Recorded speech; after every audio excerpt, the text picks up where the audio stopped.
Hey Ashley, this is just a quick review of how to use the Visual Composer editor to kind of fluff up these portfolio items a little bit. So this is probably what you're used to seeing when you come back here to edit one of these.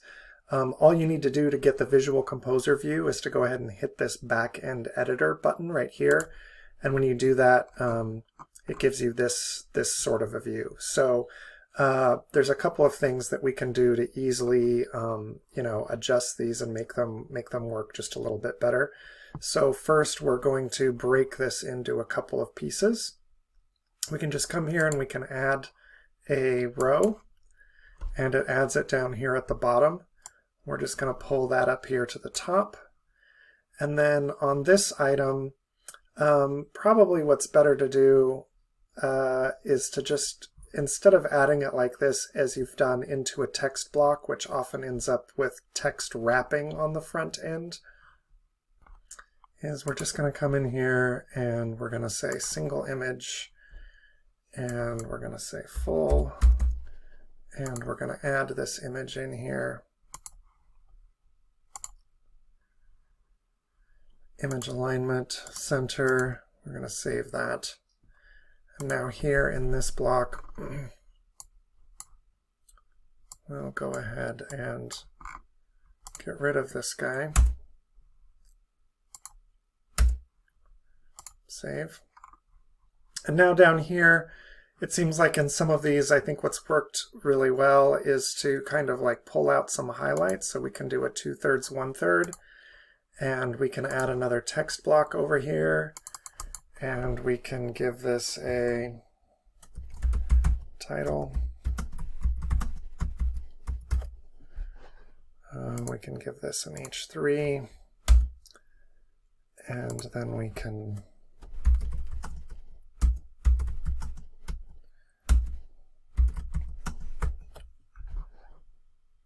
have this going down the side. And then I think over here probably also it's good to add a headline of some sort. We can make that an H3 again.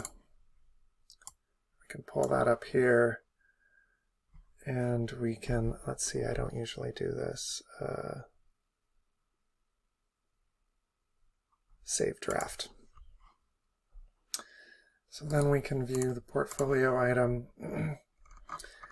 And you can see here that we've got a little bit more going on here. We've got a column. Oops. Look, I've got the wrong font here, so we can come back here and we say use default font family. The reason I like to use these is that it can give you a little more control over it. Oops, publish, not publish, dang it, it is, oops, dang.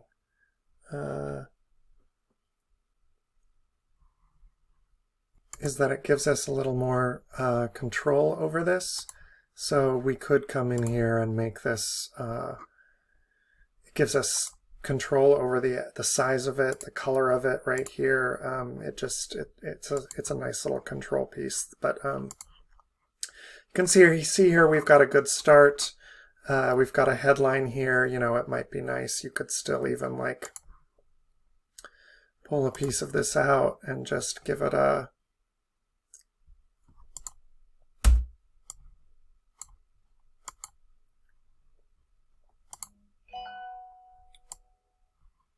keep doing that, don't I? Save draft.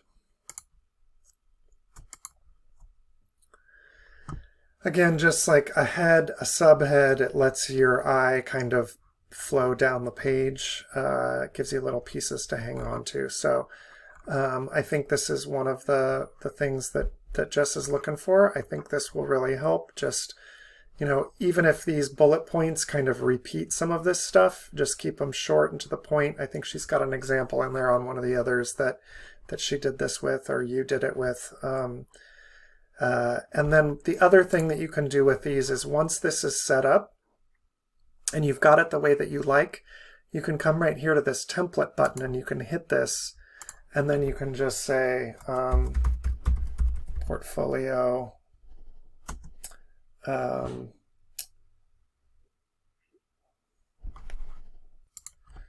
portfolio base or template or whatever you want to call it. You can hit save on that. And then the next time that you're doing a portfolio item and you've got a blank page here, again, you'd hit this backend editor. You can come right here, you can hit that portfolio base, and blam, all of your stuff is here. You've got a base thing to work from. If you ever want to resave it and do something else, you can come over here and you can delete it here, or you can, you can edit it right here in this pop-up window if you need to make changes to how that works. But yeah, that should, I'm hopeful that'll give you some tools to make this stuff a little bit better. Thanks.